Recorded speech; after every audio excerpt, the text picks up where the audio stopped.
Hi hello welcome to motivate with Angeline. ஒரு பேரண்ட்ஸ்க்கு 2 பசங்க இருந்தாங்க. 2 பேருக்குமே மேரேஜ் ஆயிடுச்சு.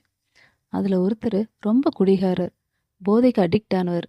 குடிச்சிட்டு வந்து டெய்லி ஒரு ஃபேமிலி போட்டு அடிப்பார். ஆனால் இன்னொருத்தர் ரொம்ப சக்ஸஸ்ஃபுல்லான பிஸ்னஸ்மேன். அது மட்டும் இல்லைங்க, சொசைட்டியில் எல்லாராலும் ரெஸ்பெக்ட் பண்ணக்கூடியவர். அவருக்குன்னு ஒரு அழகான ஃபேமிலி இருந்துச்சு. மக்கள் எல்லாம் பார்த்தாங்க, எப்படி இந்த 2 பேருமே டிஃப்ரெண்ட்டாக இருக்காங்க, ஆனால் ஒரே ஃபேமிலியில் பிறந்தவங்க அப்படின்னு சொல்லிட்டு ஃபஸ்ட்டு அந்த குடிகாரர்ட்ட போய் கேட்டாங்க. "நீங்க மட்டும் ஏங்க இப்படி இருக்கீங்க? டெய்லி குடிச்சிட்டு வரீங்களேன்னு" சொல்லி கேட்கும்போது, அவரு சொன்னாரு, "அதுக்கு காரணம் என் அப்பா தான். ஏன்னா, என் அப்பா டெய்லி குடிப்பாரு.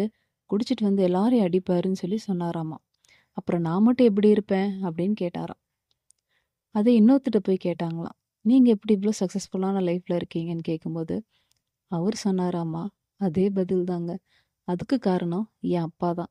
ஏன்னா, என் அப்பா குடிச்சிட்டு வந்து டெய்லி அடிப்பாரு. அதனால சின்ன வயசுலே எனக்குள்ள ஒரு ப்ராமிஸ் பண்ணிக்கிட்டேன். நானும் என் அப்பா மாரி இருந்துறக்கூடாது. ஆப்போசிட்டா இருக்கணும்னு சொல்லி நானும் ப்ராமிஸ் பண்ணிக்கிட்டேன். அதனால தான் நான் இப்படி ஒரு சக்ஸஸ்ஃபுல்லான லைஃப்ல இருக்கேன்னு" சொன்னாராம். ஆமாங்க. 2 பேருக்கும் ஒரே சிச்சுவேஷன் தான். ஆனா, அத எப்படி அவங்க யூஸ் பண்ணிக்கிட்டாங்கன்னு பார்த்தீங்களா? ஒருத்தர் நெகட்டிவா யூஸ் பண்ணிட்டாங்க. ஒருத்தர் பாசிட்டிவா யூஸ் பண்ணிட்டாங்க.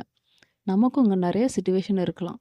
ஆனா, நம்ம எப்படி அத எடுத்துக்கிறோம் அப்படிங்கிறது தான் நம்ம லைஃப்ல அமையும். உங்களுக்கு இந்த மாரி நெறைய சிச்சுவேஷன் இருக்குங்க. உங்களுக்கு தெரிஞ்சா அத கமெண்ட் பண்ணுங்க.